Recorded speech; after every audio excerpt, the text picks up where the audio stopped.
Buenas tardes a todos. Empezamos hoy uno de los dos encuentros especiales en torno a la vida y obra de José Saramago bajo el título Viaje a Portugal. Hay que volver sobre los pasos dados, repetirlos y trazar nuevos caminos. Hoy el diálogo tiene el título de Por Saramago, el pájaro que pía posado en el rinoceronte. Tiene la palabra el director de Casa de América, Enrique Ojeda.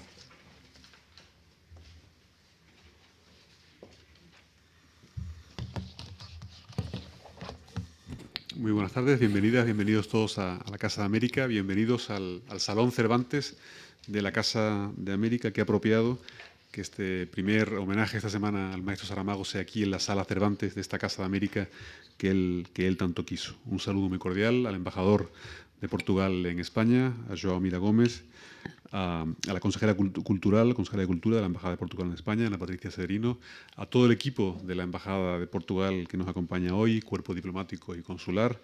Por supuesto, un saludo también muy especial a los intervinientes en la mesa de hoy, a Anabela Mota Ribeiro, periodista y escritora portuguesa, y a Fernando Gómez Aguilera, poeta y ensayista.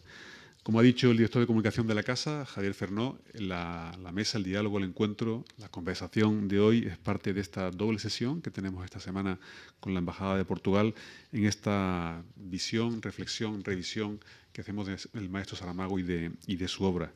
La de hoy con ese título tan visual, tan poético, El pájaro que pilla posado en el rinoceronte.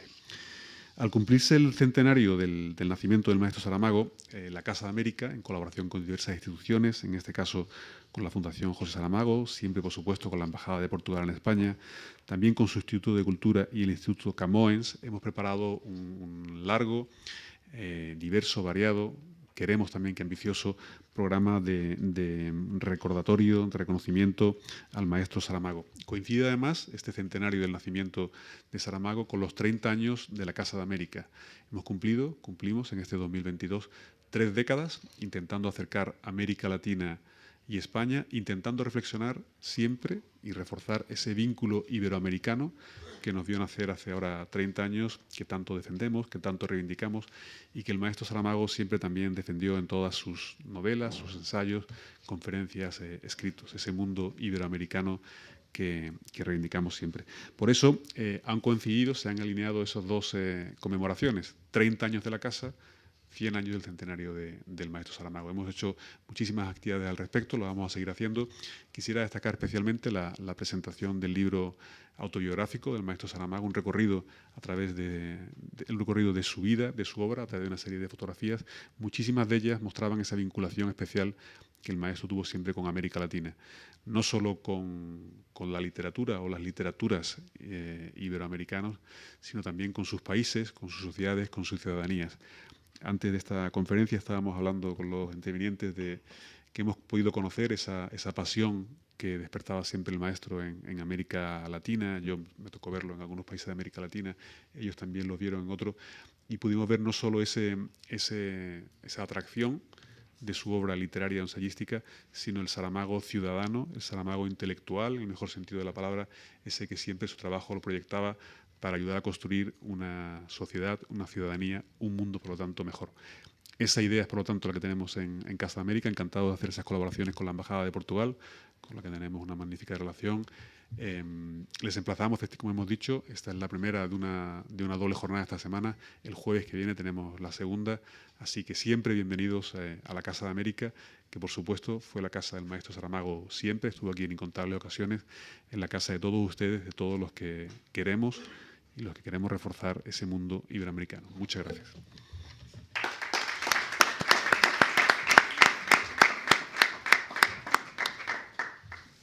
Muchas gracias, director. Tiene la palabra el embajador de Portugal en España, João Mira Gómez.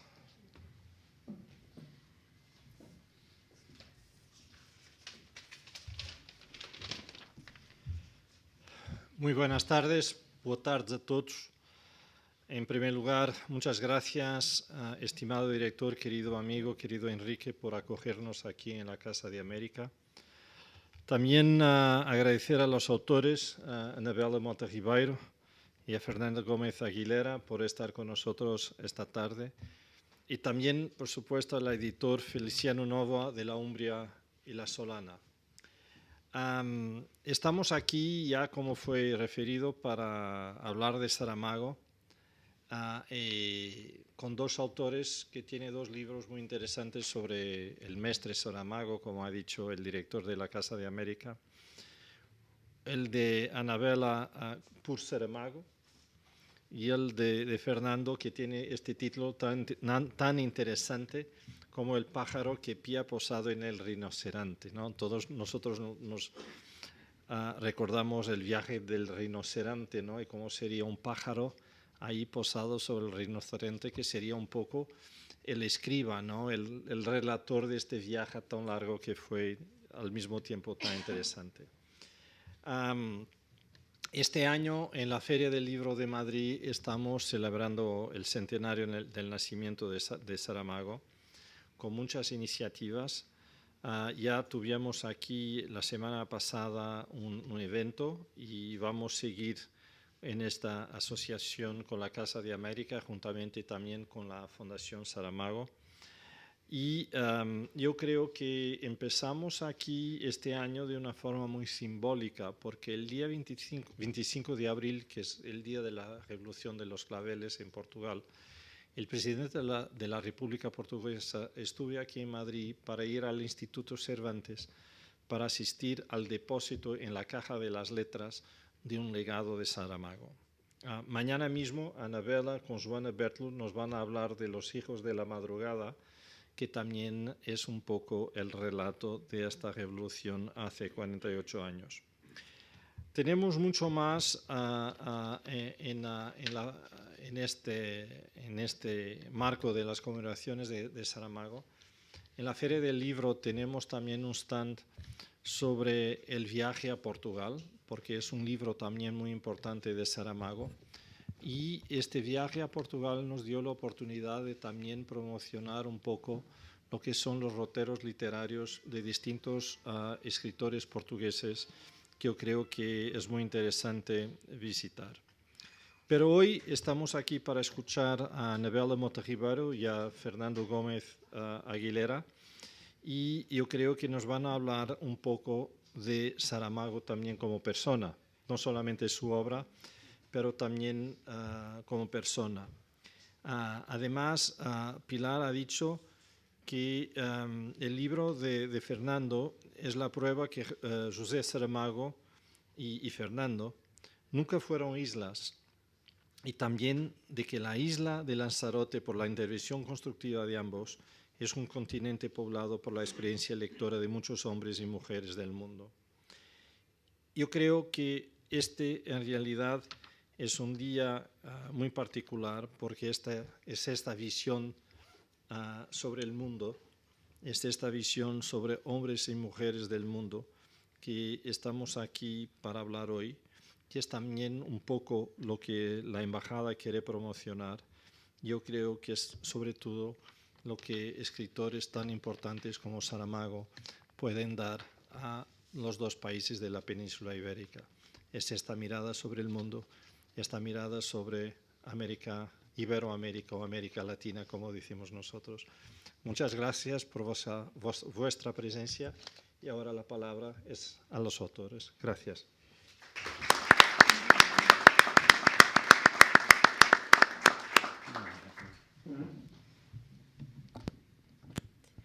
Buenas tardes, estoy encantada de estar aquí. Muchas gracias por la invitación.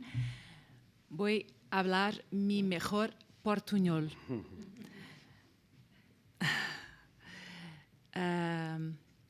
Para una escritora y periodista, hablar una lengua con errores, sin rigor, no es fácil, porque la lengua es una materia muy sencilla, muy importante. Me disculpen por los errores, voy a hacer mi mejor. Y yo tengo alguna práctica de escuchar y comprender castellano, porque soy amiga de Pilar del Río, que habla muy cerrado. Pero yo hablo en portugués normalmente, entonces no será la cosa más inmediata.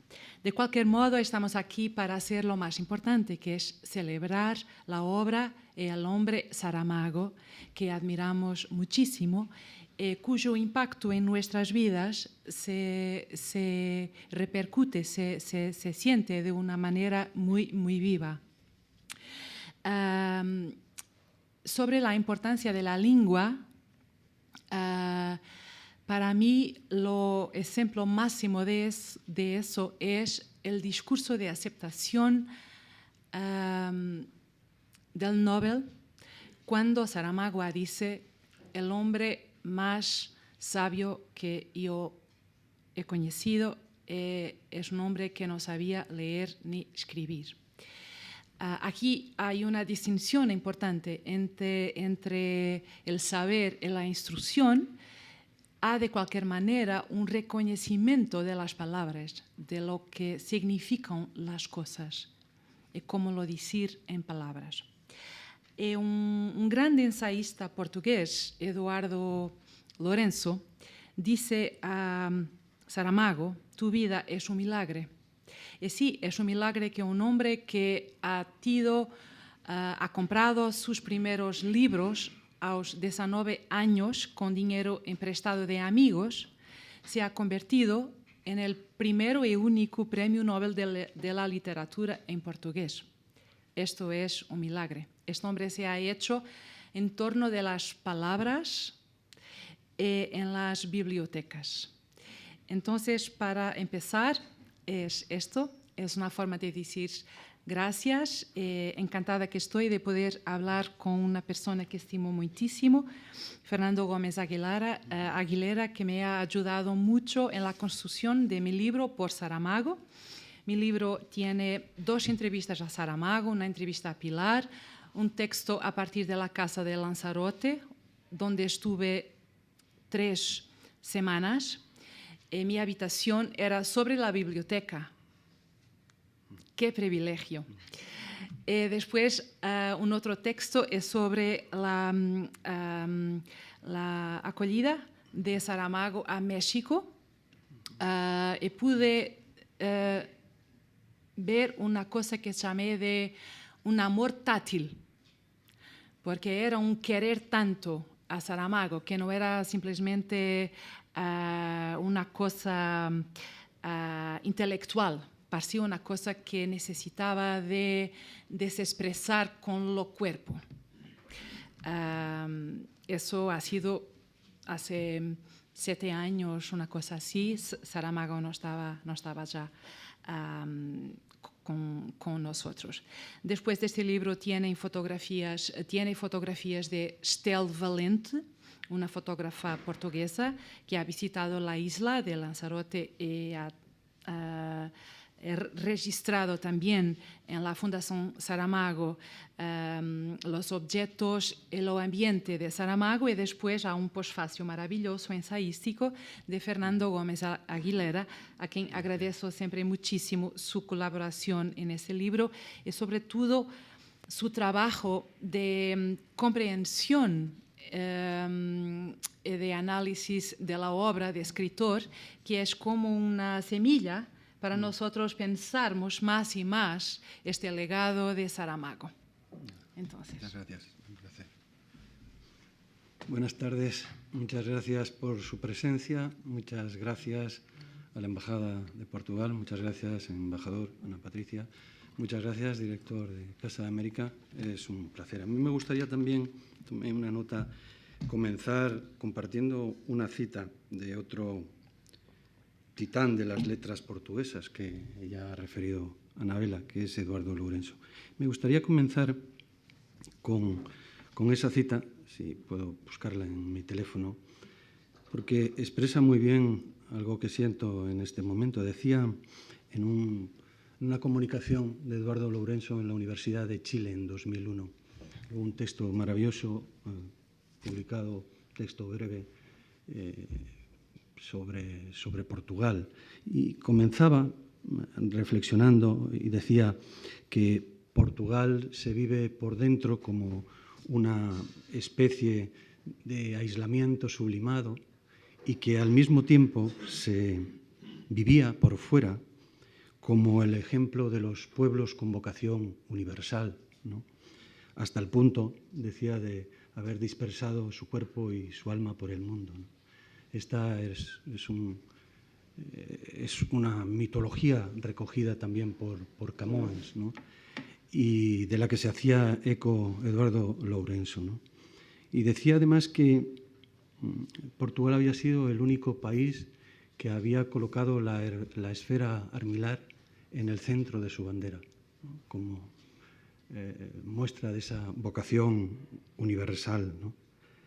Decía también Eduardo Lourenço que eso no asombraba a nadie en Portugal, y acababa con una reflexión que es la que yo quiero traer a colación, diciendo que esta imagen no era solo una imagen de orden cosmológico, ¿no?, para hacer referencia a la consagración del papel que Portugal había tenido históricamente como descubridor de nuevas tierras, ¿no?, sino que decía, además, que era una imagen o un mito también de orden crístico, decía Eduardo Lourenço, en el sentido de que era como la confesión del invitado modesto sentado en el lugar de honor de los elegidos. Bueno, así me siento yo hoy, como el invitado modesto sentado en el lugar de honor de los elegidos, al lado de Anabela, que construyó un magnífico libro sobre Saramago a partir de su ya bien conocido y reconocido trabajo como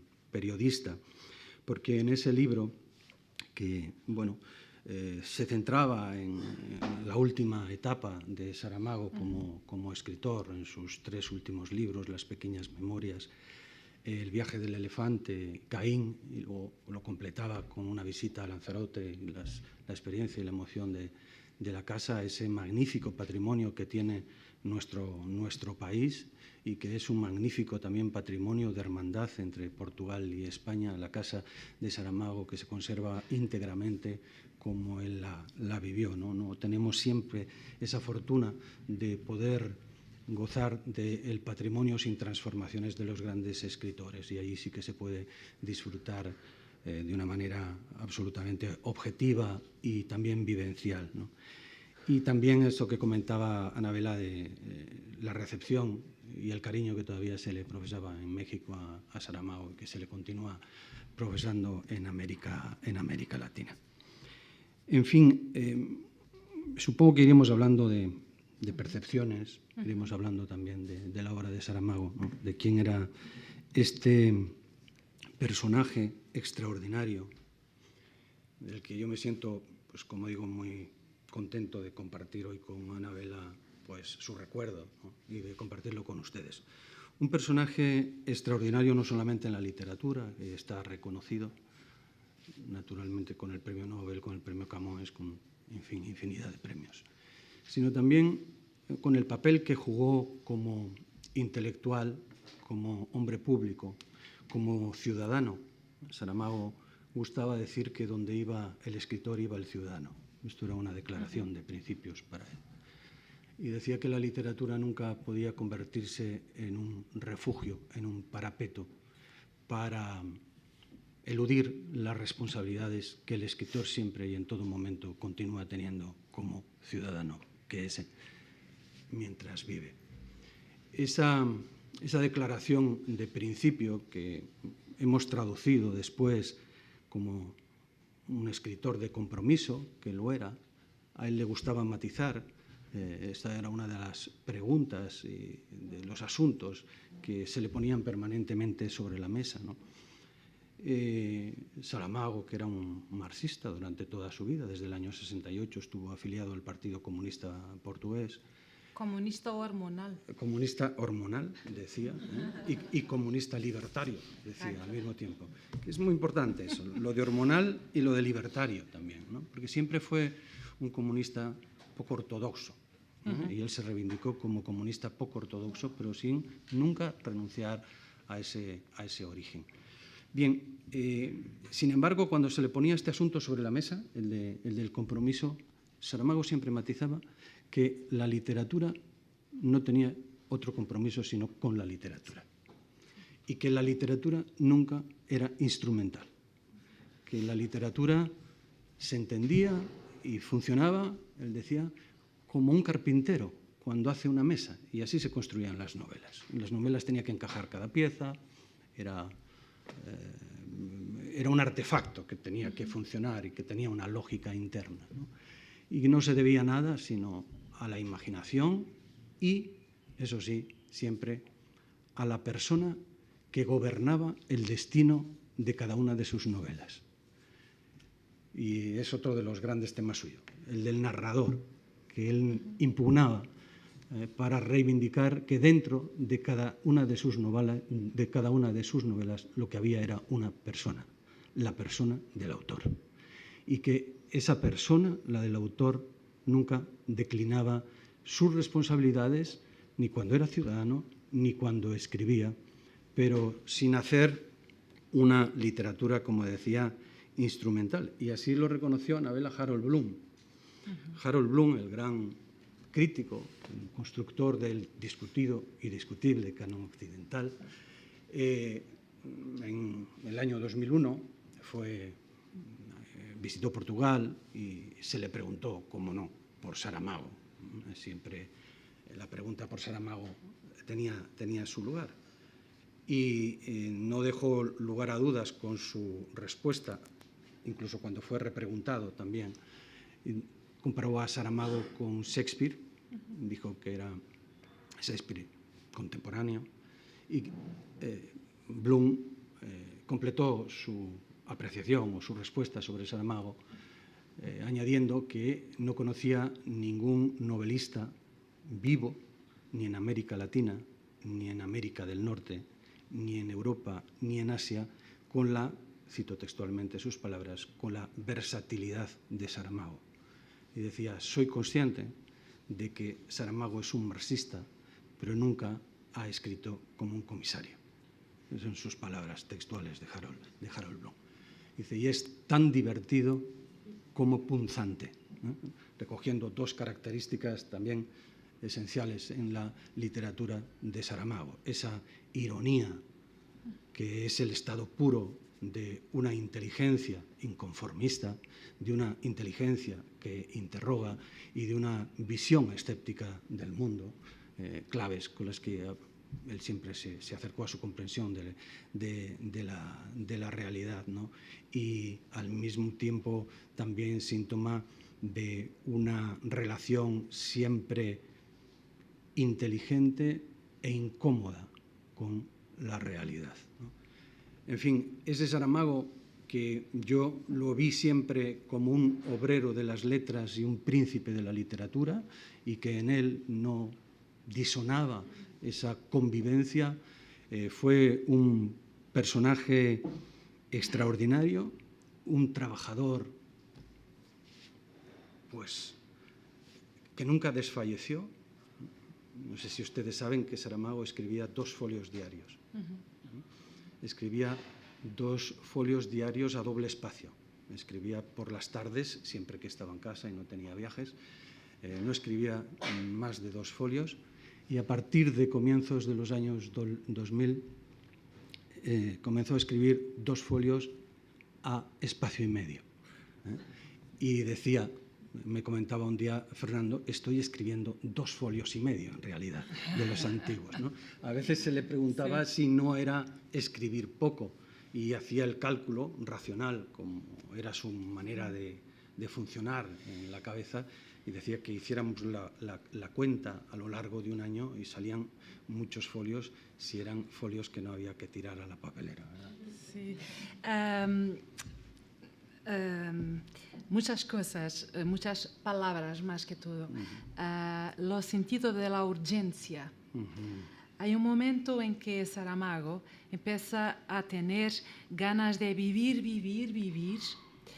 y una voluntad de continuar. La historia que es muy conmovente para mí de la viaje del elefante es la prueba de esto, porque tenía ni 50 páginas cuando ficó muy mal, enfermo, gracias. Sí.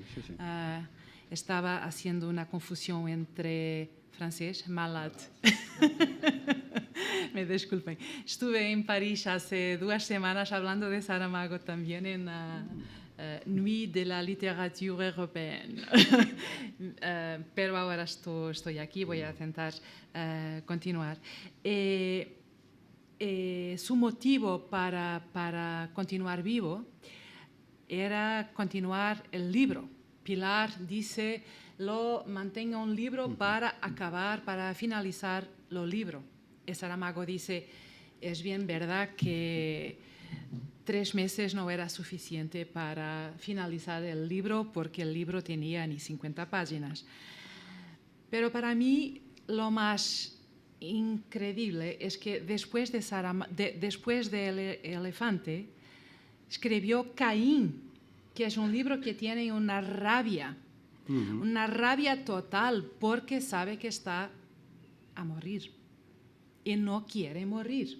Y continúa luchando, diciendo cosas y continúa el cuestionamiento que ha empezado mucho antes a Dios y a la condición humana, como si tuviera todo el tiempo, todo el futuro enfrente a sí. Eso para mí es muy poderoso y de una vitalidad inmensa. Sí, sí. De una vitalidad inmensa. Y la otra cosa que gustaría de juntar ya aquí es que ganó todos los gran premios, como sabemos, pero dice que quería ser conocido como el autor del Perro de Lágrimas, que es el personaje de ensayo sobre la ceguera. Es que es una cosa tan misteriosa, poética, sencilla. ¿Qué quiere decir esto? Entonces, ahora te paso y vamos a dialogar más porque si no me quedo muy nerviosa. No, que va. Como has empezado, claro, naturalmente, cumplimentando las autoridades, yo pensé, Anabela, tan nerviosa que no haces lo obvio. No, está todo Muchas gracias, perfecto, señor nada. director, señor embajador. Habíamos quedado en hacerlo así, ¿eh? No se la había olvidado, estaba así. Bien, no, pones cuestiones de gran interés, ¿no? Un pequeño apunte para la introducción que hacías. Efectivamente, escribió Las pequeñas memorias, escribió en su fase final El viaje del elefante, escribió Caín y escribió casi Alabardas, espingardas, espingardas. Sí. Lo digo porque lo estabas planteando muy bien. La referencia a Dios, haré un comentario, y la referencia a la guerra y a las armas. El último empeño de un escritor que sabía que no tenía ya tiempo. Era muy consciente Saramago de que no tenía ya tiempo. Yo tuve la inmensa fortuna de ser su amigo, de vivir cerca de él los últimos 12 años, de vivir su enfermedad muy cerca, y conversábamos. Saramago era muy consciente de que el tiempo se le había agotado. Él lo expresó con una hermosísima metáfora. Hablaremos de las metáforas, ¿verdad, Anabela? Que son tan centrales en esa etapa de su vida que aborda mi libro, el del pájaro y el rinoceronte, ¿verdad? Que es la tercera vida de José Saramago. La tercera vida de José Saramago, que comienza en 1993. La segunda había comenzado en 1980 con el levantado du Chau, con un levantado del suelo. Y la primera, que es una etapa que él llamó de descarte en algún momento, ¿no? La etapa del periodo formativo que ha hablado Horacio Costa es toda la anterior hasta 1980, que tiene momentos distintos, ¿no? Pero cuando la metáfora es que la vida al final es como la vela de una llama, y decía, la llama de una vela nunca se apaga de golpe al final, sino que antes de apagarse definitivamente lo que crea es una exhalación, una especie de llamarada. Y él decía, yo estoy en ese momento ya final de mi vida. Y hacía esta reflexión porque cuando la enfermedad irrumpe en su vida, cuando está escribiendo las pequeñas memorias, que las publica en 2006, un poquito antes irrumpe la enfermedad, que luego tiene distintas etapas, y a partir de ahí publica en 2006 Las pequeñas memorias, publica en 2008 El viaje del elefante, publica en 2009 Caín, publica el cuaderno, publica el último cuaderno y escribe alabardas, alabardas, espingardas, espingardas, sin completarla. Es decir, a un libro por año, cuando no tenía ya aliento, ¿verdad? Y cuando no tienes aliento, escribe sobre Dios. Escribe de la siguiente manera, si me permiten, muy brevemente. Escribe sobre su origen en Las pequeñas memorias, rinde tributo a su procedencia, a la memoria. Es su gran libro ético, es donde dice: yo soy estos que no tienen voz, que es lo que había hecho Memorial, que es lo que hizo durante toda su literatura de diálogo con la historia. Los que no tenían, los que estaban en los márgenes y no aparecían a la hora de contar, de contar las cosas, él los va incluyendo. Eso lo hace con Levantado d'Usao. Las pocas páginas de comienzo de Levantado d'Usao, Saramago escribe una frase fascinante, muy sencilla, que va a iluminar toda su escritura. Está escribiendo, ¿saben? Era un libro que venía del año 76, cuando él se había ido al Havre y se había reunido con los campesinos y había escuchado cómo hablaban y las historias que le contaban, y ahí llega un momento en que comienza a escribir levantado al suelo y comienza a escribir con la herencia del neorrealismo portugués, a una manera, en fin, de literatura objetiva, testimonial, etcétera, con su sello. Y llega un momento en que cuando lleva escritos, en unas ocasiones dice 8 o 10 folios, en otras dice 20, 21 folios, no más, corta la escritura y dice que comienza a escuchar una voz, y que la voz que comienza a escuchar es la de los campesinos del Havre que le habían contado su vida, y la de el testimonio de João Domingos Serra, que había escrito su vida, mal escrito, un campesino, y que le había dejado esos folios. Eso cambió para siempre su vida y nos entregó el gran Saramago. Escuchó la voz de los campesinos y comenzó a escribir con el estilo que hoy todos reconocemos de Saramago, ese estilo sin puntuación, ese estilo en el que todo fluye, en el que la novela se concibe como género de géneros, en el que está la poesía, en el que está la historia, en el que está el ensayo, en el que está la ficción y en el que está el flujo del habla. No están las pausas de la literatura escrita. Eso comienza cuando escucha esas voces. Ahí comienza su segunda vida. Pues bien, vamos al Saramago de la tercera vida, y cuando está al final de esa etapa de gloria, Las pequeñas memorias regresa a sus orígenes, rinde tributo a su esencia campesina, a esa esencia que tú decías. El viaje del elefante es el tributo a la lengua portuguesa. Es el tributo a la lengua portuguesa. Se despide recuperando, elogiando a su lengua, recordando al padre Vieira, recordando a Almeida Garrett, en fin, recordando la lengua matriz que lo había hecho escritor. Con Caín se enfrenta a su gran par, Dios, a su gran par, al par de su literatura. Porque Dios es para Saramago... Es sin miedo, sin temor. Efectivamente, es la otra cara de la libertad. Es el miedo, es el temor frente a la libertad, frente al pensamiento ilustrado, frente a la razón, una razón no mecánica, y se despide reivindicando la libertad y criticando el dogma, confrontándose al dogma. Y por último, a la violencia extrema, a la violencia más cruel, la de la guerra y el negocio infame de la producción de armas. Con esto se despide con un testimonio ético y con un argumento moral, que fue lo que desarrolló durante la última fase de su vida como escritor. Estas tres fases, esta explicación, esta comprensión de Saramago, que es brillante, yo pienso que contiene una cosa, la forma es distinta, las voces se escuchan de forma distinta, pero las obsesiones del autor y mismo ciertos personajes, ciertos caracteres están lá desde siempre.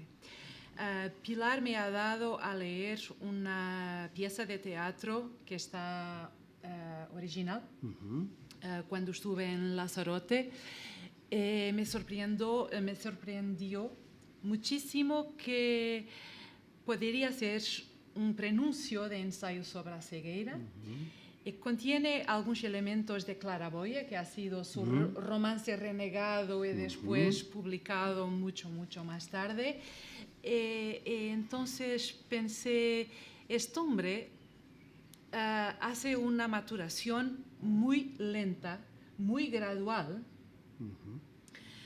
Se forma como lector e mesmo como escritor, e después es como empezó el día triunfal. Há un momento en que una erupción, es una cosa volcánica, y todo está en una forma más reconocible Saramago, con un cuestionamiento permanente de Dios, de la condición humana, del horror, de la crueldad, una procura, una busca de lo sentido, de lo que somos, con un comprometimiento cívico, humanista constante, pero gostaria de decir que de una forma más metafórica o más limpa, bruta, como acontece en las pequeñas memorias, todo está lá desde siempre.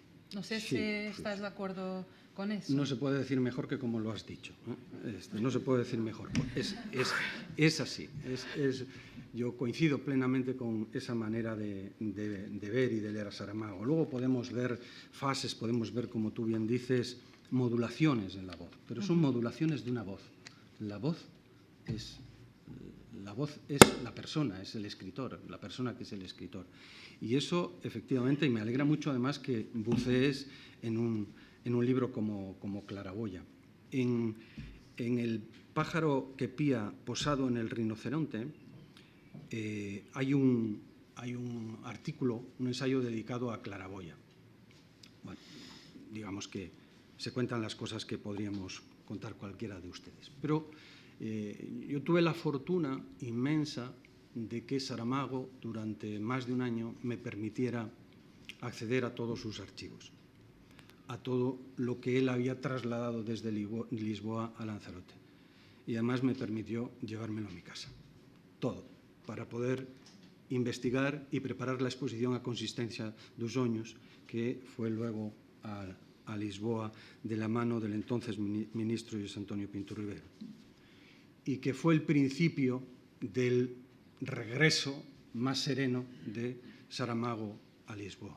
Hay quien lo llamaba reconciliación, una palabra que a él no le gustaba mucho porque decía que él nunca tuvo que reconciliarse con su país. En todo caso, hubo gobernantes de su país con los que no se entendió, pero no con su país. Y en ese ensayo, fruto de haber tenido acceso a los materiales, yo doy noticia de textos que José Saramago no se acordaba que tenía. Yo iba a su casa y le decía: José, he encontrado 3 obras de teatro que no aparecen en tu bibliografía, son obras de teatro inéditas. No puede ser, Fernando. Digo: sí, José, están. No, yo no, y escribí. Y le llevaba los papeles, los veía y decía: no me acordaba. Escribió una novela contemporánea a Claraboia, de la que yo doy ligera noticia ahí, ya vendrán los estudiosos luego a decir lo que tengan que decir cuando la estudien, de 140 folios. 140 folios. Que tituló Homel e Ofel o Luis Fillo de Tadeo, los 2 títulos manejó. Escribió parcialmente otra novela muy significativa titulada Os Emparedados, en los que decía que era una radiografía también del malestar de su país en 1951-52, una generación de la que él se sentía que estaba emparedada, una generación que se sentía perdida, sin horizonte de vida, sumergida en el tedio. Y además fue conservando, era muy meticuloso, era muy organizado, era muy ordenado Saramago. Nada más que basta ver los procesos de trabajo para novelas como el Evangelio según Jesucristo como memorial del convento, tenía centenares de fichas de los periódicos de la época, de los libros que iba consultando, en las que anotaba todo. Y luego escribía rapidísimo. Levantado du Sol la escribió en 5 meses y medio. Memorial del convento lo escribió en 6 meses. Ensayo sobre la lucidez lo escribió en 9 meses. La historia del cerco de Lisboa la escribió en 14 meses, pero la balsa de piedra en 9 meses. Es decir, luego los procesos de escritura eran rápidas, pero todo lo que era el trabajo previo, no. Bueno, pues conserva anotaciones pormenorizadas de cuando tenía 30 años, que son una maravilla, porque nos trasladan la psicología del personaje. Bien, y cuento esto, yo las cito por extenso en ese capítulo que yo se lo recomiendo. El libro, bueno, en fin, pero ese capítulo nos traslada un Saramago que desconocíamos por completo, desconocíamos. Un Saramago que se martiriza diciendo que no va a llegar nunca a ser escritor, que sabe que es muy rudo con el lenguaje y que no tiene nada que decir, ¿no? Que su vida está a la deriva y que no encuentra dónde anclarse, etc. Pero ahí dice lo que tú estabas diciendo. Ahí cita a Rimbaud y dice de Rimbaud algo que va a estar permanentemente reiterando a lo largo de su vida. Cita un verso de Rimbaud. Dice, la vida verdadera está en otro lugar. Esto para él fue un motor permanente junto a lo que tú has citado. Es decir, la vida verdadera, igual que la verdad, entre comillas, digamos, las otras verdades, están siempre en otro lugar. Están al otro lado de las cosas. Están al otro lado del relato. Por eso Eduardo Lourenço dijo con gran inteligencia, Saramago lo que hace es descontar lo contado. Y eso fue lo que hizo toda su vida, descontar lo que nos habían contado, descontar la historia de Portugal para recontarla de otra manera, con otros sujetos históricos distintos, con otros protagonistas, no haciendo novela histórica, sino introduciendo la ficción en la historia. Como decía George Duby, ¿no? Imaginemos qué en la historia, imaginemos qué. Eso fue lo que hizo Saramago. Imaginemos que, donde decía sí, el corrector pone no.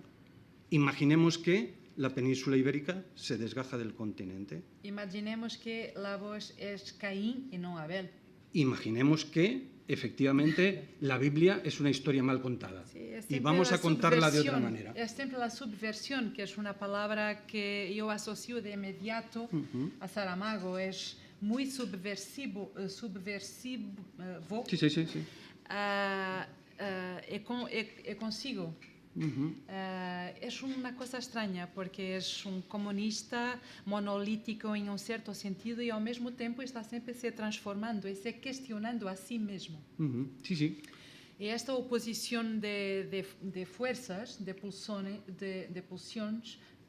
pulsões, es una cosa muy, muy creativa y que él explora muchísimo también.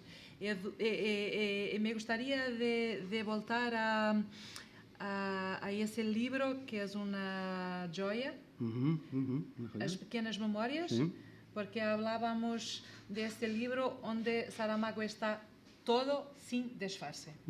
Estabas diciendo que él está todo en estos varios momentos, en todos estos libros, contando la historia de otra manera. Sí. Pero su historia es contada de una forma directa, sin disfarces, en Las Pequeñas Memorias. Y comentábamos que es nuestro libro preferido, que es sorprendente porque es todo tan bueno. Porque que no parece un romance, o quizás no es un romance, pero está lleno de literatura.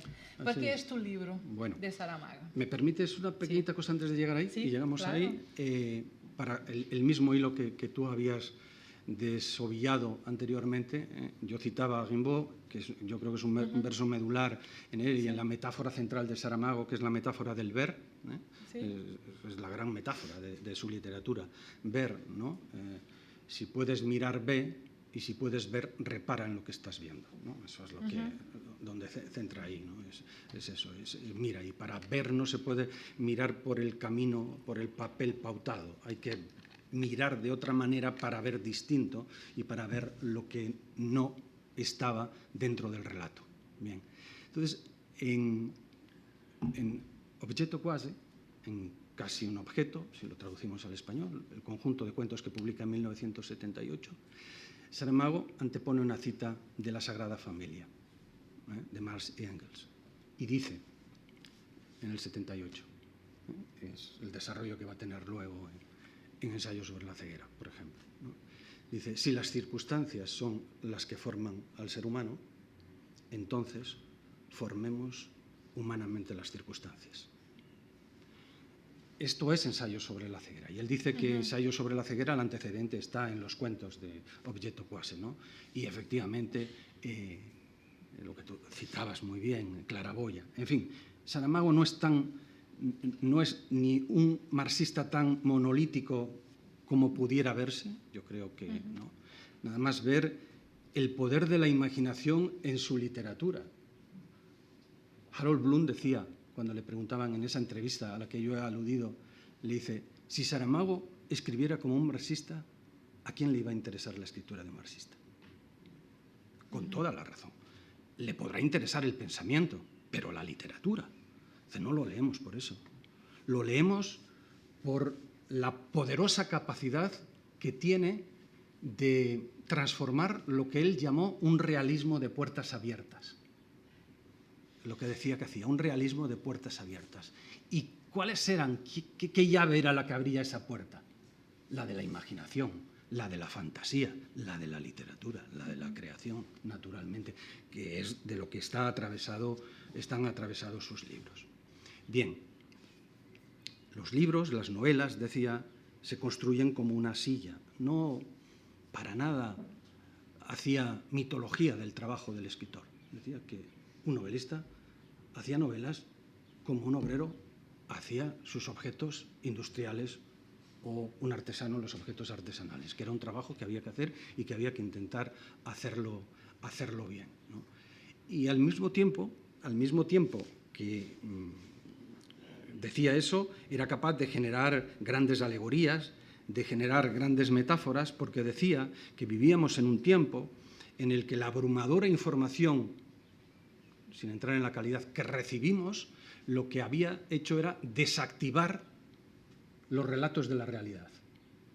Y que entonces, para llamar la atención sobre aquellos aspectos de la realidad que merecían que recuperásemos, teníamos que recurrir a la alegoría para darle énfasis a aquello que había que tomar en atención, en consideración.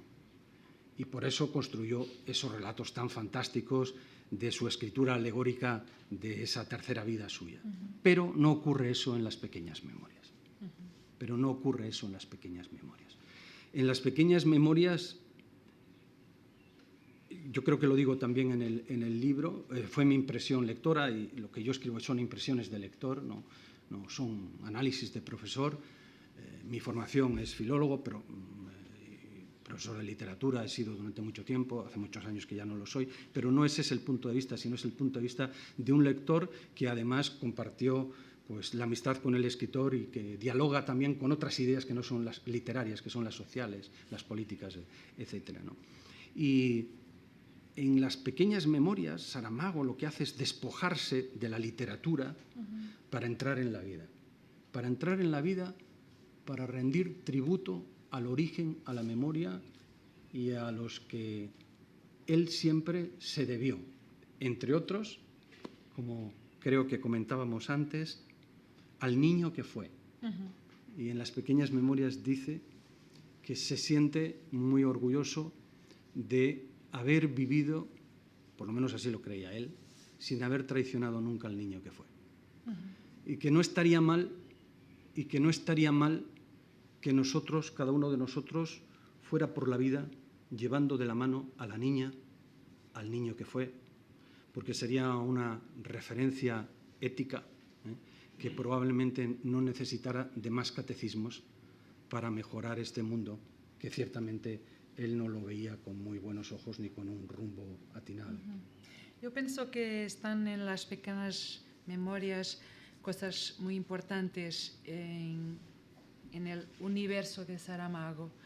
La pobreza, el desamparo, la humillación, Sí,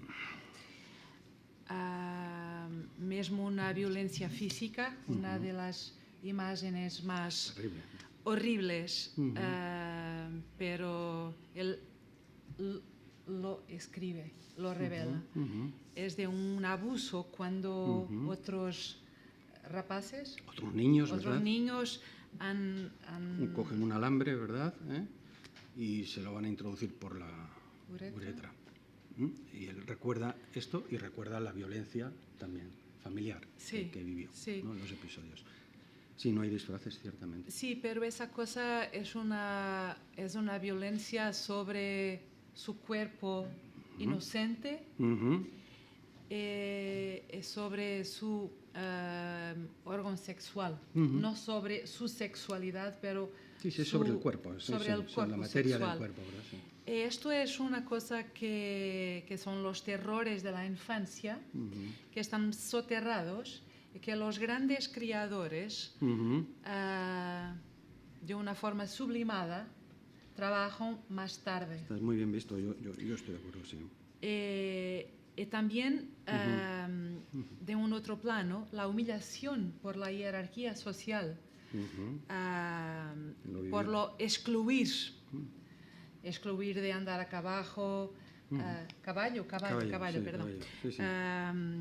de tener acceso. Sí, sí.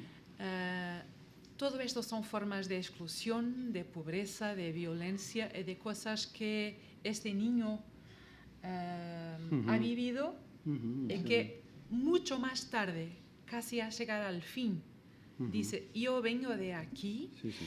Es extraño porque no es un libro amargo. No.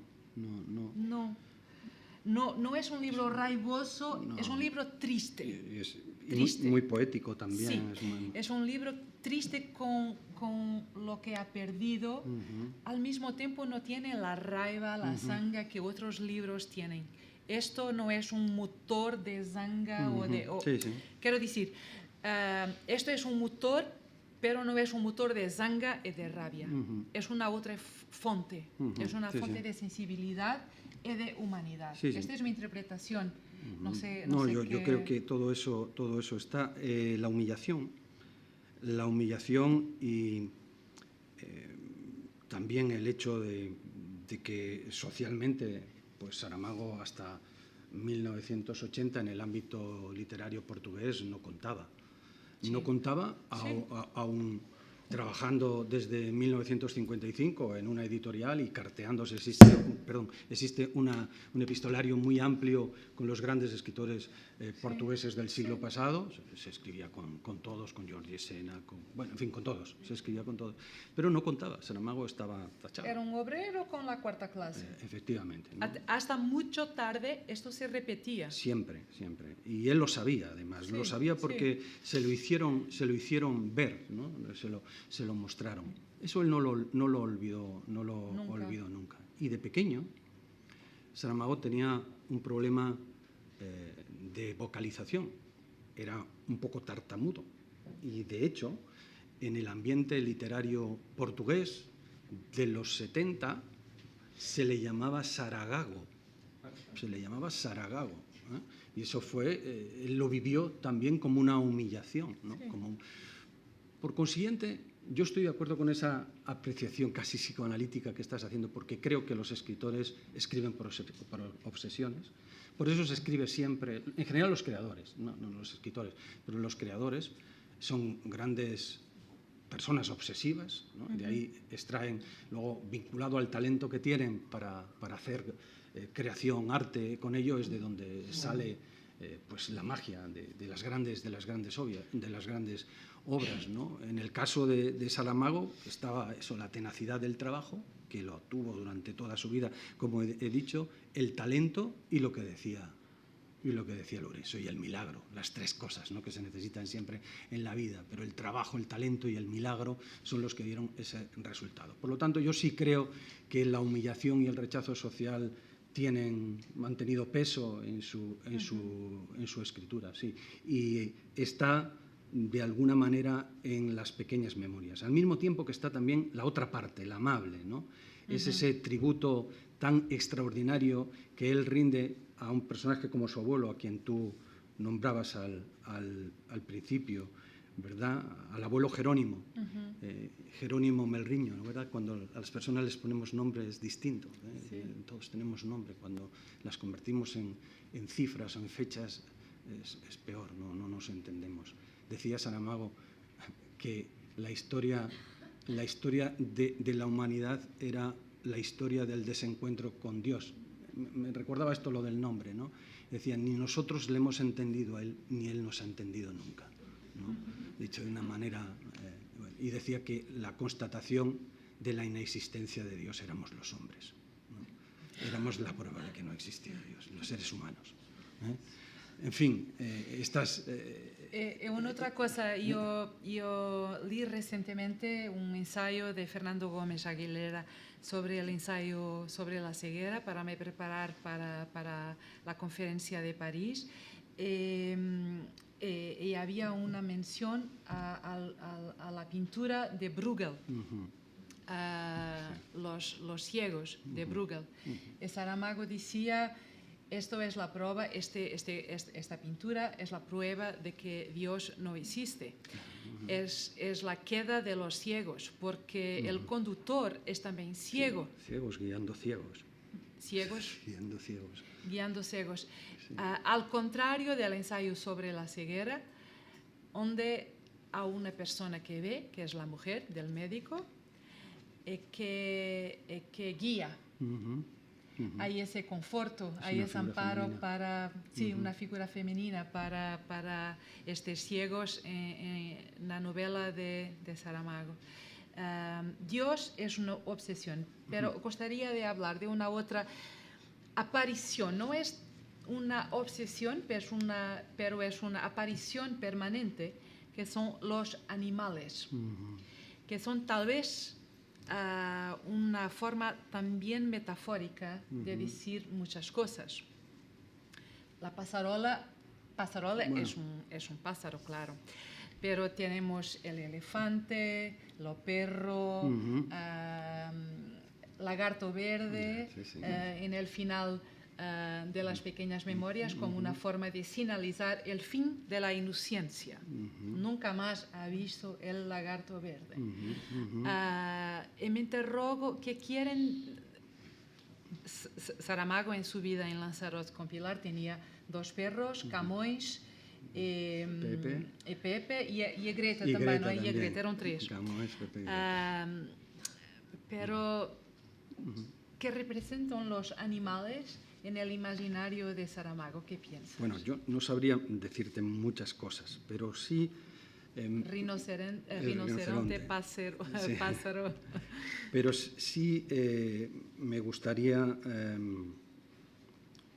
no dejar pasar el comentario que has hecho antes del perro de las lágrimas, sí. Y lo has relacionado también con las pequeñas memorias y has nombrado una palabra que me parece que está muy bien traída a colación, que es la de la pureza, ¿no? Yo creo que el perro de las lágrimas representa la pureza también. Es un gran símbolo conmovedor, extraordinariamente conmovedor de la pureza, ¿no? Y me parece que es un símbolo complementario del de la mujer que ve, ¿no? Que es un símbolo más ilustrado, es una compasión más ética, más moral, más humana, ¿no? Pero la pureza la deposita en un animal, la deposita en el animal, ¿no? Yo no sabría decirte muchas cosas sobre los animales. Tienen un papel y la relación de Saramago con los animales no fue siempre pacífica, porque en su infancia tenía muy mala relación con los perros, precisamente por algunos episodios de infancia, que se transformó luego en una magnífica relación cuando fue a vivir a Lanzarote y recibió perros que llegaban, eran perros vagabundos, ¿eh? Los 3 eran perros vagabundos que llegaron. Camões se llamaba Camões porque entró en casa el día que le dieron el premio Camões. Y se llamó Pepe porque era cualquier perro. ¿Y cómo se iba a llamar cualquier perro? Pues Pepe como él, como Pepe Saramago, José, se llamaba así. Y Greta, supongo que tendría ese nombre tan hermoso porque era una perrita y siempre los personajes femeninos tenían otro estatuto en su literatura. Y el personaje del elefante, que es un gran personaje, porque saben que lo que a él le conmovió fue que estando en Austria, en una conferencia, le invitaron a cenar los organizadores de la conferencia y el restaurante se llamaba el Elefante y bueno, había visto en algún momento que una pata del elefante se había convertido en un paragüero. Entonces indagó en aquel elefante que había cruzado Europa, que había cruzado los Alpes, que se había sobrepuesto al frío, que se había sobrepuesto a todo, y encontró como símbolo grande, como símbolo extraordinario y potente, la banalidad de la vida. Así acabamos después de tanta penalidad, así acabamos después de tanta épica del vivir, como acabó el elefante siendo un paragüero con sus patas. En fin, creo que nos están diciendo que hemos agotado nuestro tiempo. Así que, muchísimas gracias. Gracias.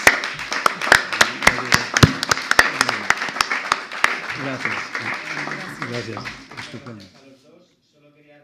Que este jueves 9 tendrá lugar en esta sala y a la misma hora, a las 7 de la tarde, un diálogo a propósito del libro Autobiografía de José Luis Peixoto, donde el autor incorpora al Premio Nobel como protagonista de la obra. Muchas gracias a todos los que os habéis acercado y mañana subiremos a este diálogo a nuestro canal de YouTube de Casa de América, al que os invitamos a suscribiros. Muchas gracias.